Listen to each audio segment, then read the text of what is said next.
de cet ensemble. Et ensuite, donc, il y aura un temps, bien évidemment, de débat entre la salle et M. Lahlo sur le sujet et, bien évidemment, votre avis sur le sujet, votre point de vue. Et ce sera l'occasion d'en débattre. Et bien évidemment, vous avez encore un buffet qui est à votre disposition. Vous pouvez à tout moment vous servir. C'est Walid, c'est Abdelaziz. C'est vraiment un honneur de présenter mes travaux, parce que je sais que ce sont des travaux qui viennent de terrain. Pas des travaux universitaires, ce sont des travaux vulgarisés, qui sont censés être à la portée de tout, de présenter mes livres. Mais les livres, en fait, c'est aussi une réponse de la diaspora pour se positionner par rapport à son pays d'origine. Merci pour Si Najib Lahlo pour cette intervention. Je sais que vous avez du mal à faire quelque chose de concis sur un sujet aussi important et aussi grand. Et moi j'ai juste un petit complément, ça a été dit en filigrane de votre intervention, tout au long de votre intervention. Je pense que le vrai défi qu'on a sur la question de la marocanité de manière générale, c'est que malheureusement, je pense qu'il faut changer de paradigme. Parce que la vision qu'on porte sur le Maroc, même nous-mêmes marocains, c'est vraiment quelque chose qui est très marqué par la période post-coloniale. C'est-à-dire qu'on traite le Maroc comme un pays qui a émergé ou qui est né avec la décolonisation, ce qui est complètement faux. Et donc là, c'est pas juste le régionalisme d'un Marocain, mais je veux dire, le cas du Maroc, c'est vraiment un cas à part dans l'histoire, parce que là, on parle d'un pays qui a une continuité politique culturelle depuis 13 siècles, donc ce n'est pas quelque chose qui a été inventé par la décolonisation, contrairement à la plupart des pays qui l'entourent. Et on parle d'une civilisation de 13 siècles. Vous l'avez cité tout à l'heure dans votre propos.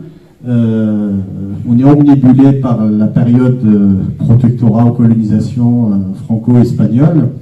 Mais à l'échelle de l'histoire du Maroc, c'est anecdotique. Et à titre de comparaison, les Marocains ont colonisé une bonne partie de l'Europe pendant plus de 7 siècles. Donc si on déduit les 40 années de la présence française et espagnole, franchement, donc c'est vraiment anecdotique de ce point de vue-là. Depuis l'Adarissa jusqu'aux المرابطين المرينيين السعديين حتى العلويين chaque dynastie a laissé une empreinte unique dans l'histoire du Maroc. Ces contributions ne se limitent pas aux monuments ou aux réalisations politiques, mais incluent aussi l'enrichissement des traditions, des coutumes, de la religion qui ont façonné notre culture au fil des siècles. La marocanité est un mariage entre l'histoire et la géographie. C'est-à-dire, par exemple, le Rif, la géographie, et il parle une langue que moi je ne parle pas, le Tarifit ou la Amazigh. Elle est nourrie par une diversité ethnique et tribale, mais aussi par l'influence des différentes religions au Maroc. Et on n'a pas que l'islam. Parce qu'actuellement, il y a l'islam, les musulmans, les juifs, même les chrétiens au Maroc. Il y a un mouvement actuellement, les chrétiens du Maroc. Mais aussi l'influence des différentes religions du Maroc, des montagnes du Rif ou du Sahara. En passant par les plaines atlantiques, ce mélange a produit une identité homogène malgré sa richesse et sa complexité. Aujourd'hui, la marocanité ne se définit pas seulement par l'islam, mais aussi par l'héritage juif marocain qui fait partie intégrante de notre histoire et de notre culture. Toutefois, à notre époque, il devient parfois difficile de préserver cet héritage. Les générations nées à l'étranger, par exemple actuellement, peinent souvent à parler le dialecte marocain ou l'arabe, ce qui pose la question de la transmission de notre identité au-delà des frontières. Et enfin, la marocanité est un équilibre délicat entre le passé et le présent, entre l'histoire et la géographie. Elle nous rappelle que malgré les défis du monde moderne, nous avons le devoir de préserver cette richesse culturelle par les générations futures. futur. Salam alaikum, bonjour à tous, معكم Leïla Ouaqa Zemzami, donc première adjointe au maire de la ville de Carrières-sous-Poissy.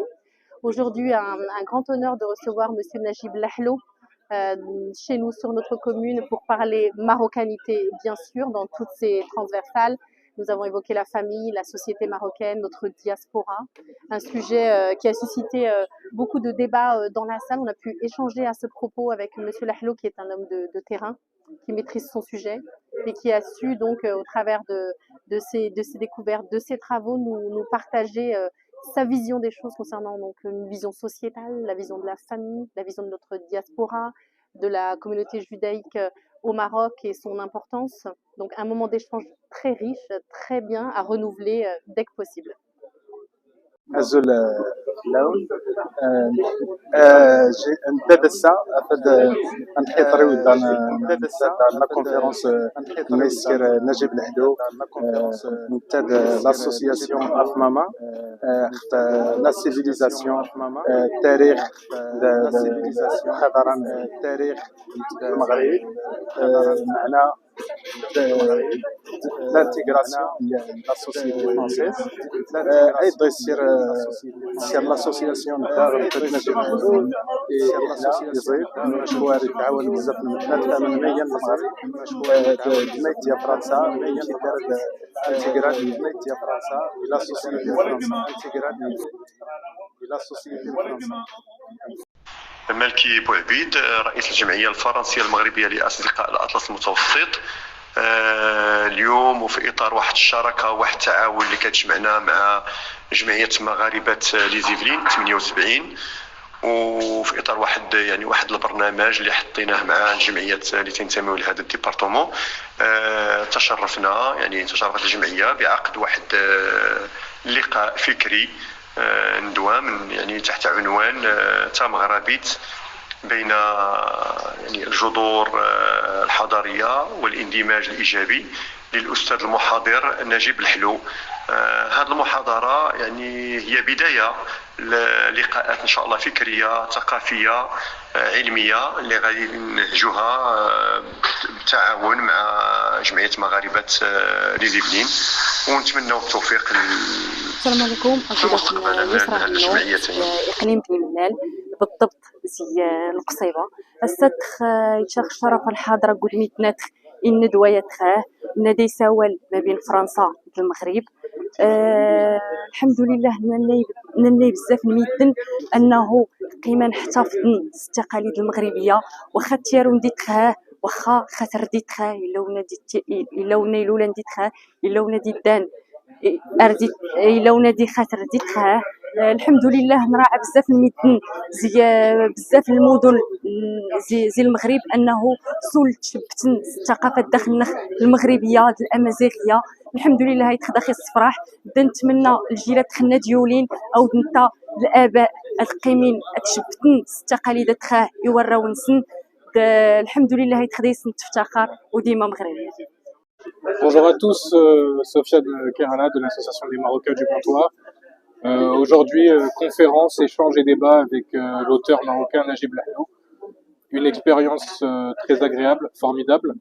Une première pour moi qui est de traiter du sujet de la diaspora marocaine en France à travers les yeux d'un franco-marocain, car je suis moi-même moitié-moitié français de par ma mère, marocain de par mon père. Et j'en ai déduit de par mon expérience de vie, aujourd'hui à 28 ans, qu'il n'y a pas de choix à faire. Nous ne sommes pas soit marocains ou soit français. Je suis fier aujourd'hui de dire que je suis fier d'être français et que je suis fier d'être marocain. Je suis français, marocain et musulman. Et je le vis très bien en 2024, à l'aube de 2025.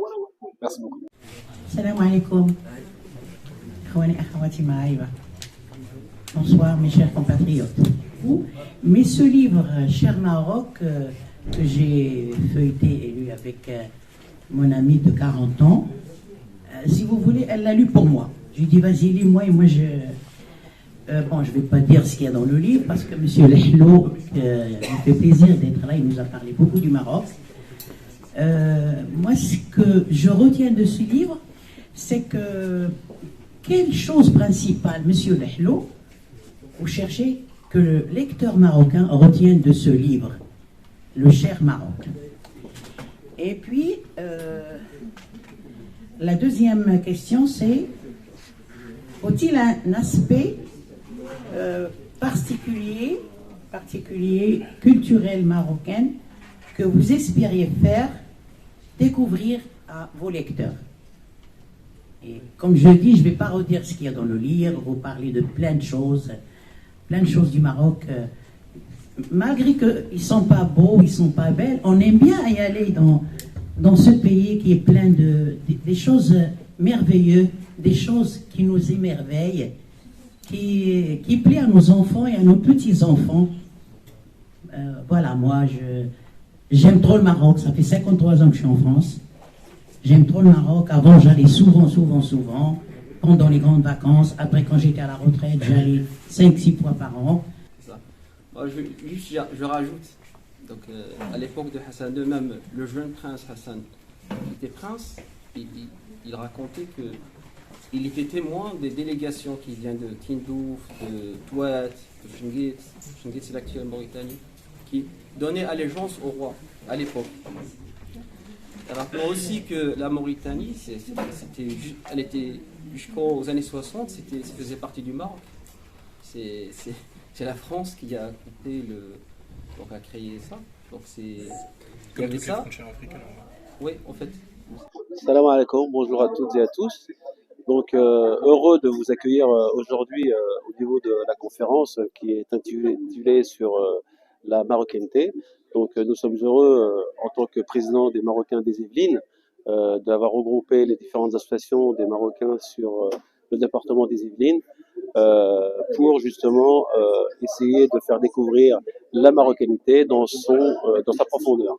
Donc au niveau de la diaspora, quelle est l'utilité et l'avantage d'avoir cette double culture pour notre jeunesse franco-marocaine et nos encyclopédies qui sont nos parents, qui sont venus dans les années 60, qui ont réussi justement à nous transmettre les valeurs qui sont tellement riches au niveau de notre pays d'origine et que nous, la deuxième génération, nous essayons de transmettre justement à nos enfants. Oh, alhamdoulilah, différentes questions ont été posées. C'était un débat riche avec l'écrivain. La population au niveau des Yvelinois a été assez représentative et ce n'est qu'une partie remise sur justement le département, voire d'autres départements. Donc au jour d'aujourd'hui, il faut qu'on arrive justement à ce que nos ressortissants et nos compatriotes puissent justement adhérer à des conférences comme celle-ci, des colloques, de manière à ce que notre diaspora puisse justement évoluer au même titre que l'évolution du Maroc en tant que tel, parce que il ne faut pas qu'on soit lésé. Donc merci à toutes et à tous d'avoir été présents, et puis je vous souhaite une très bonne fête de fin d'année, et puis à très bientôt. Merci beaucoup à l'association des Marocains à Mantes qui m'ont fait l'honneur et le plaisir de présenter mes travaux et mes livres au cher public. Et je le remercie déjà d'être là. Effectivement, c'est un public qui est très instruit, très impliqué, mais vraiment très impliqué par le patriotisme à notre époque, dans un contexte qui n'est pas facile, changeant, parfois perfide, voilà, on le dit, mais c'était un public éveillé. Et ça m'a fait plaisir. Et j'espère que mes travaux, ils ont contribué, ou bien j'espère qu'ils vont contribuer à développer cet éveil déjà sur le plan humain et sur le plan double identitaire, et marocain et français. Et donc, comme je l'ai dit lors de mon intervention, l'identité marocaine, c'est une identité forte, millénaire. Il faut qu'on soit tout simplement fier d'une manière simple, décomplexée, posée, réfléchie, tout simplement pour nous donner la force, surtout aux jeunes, de tracer leur vie d'une manière décente et éclairée.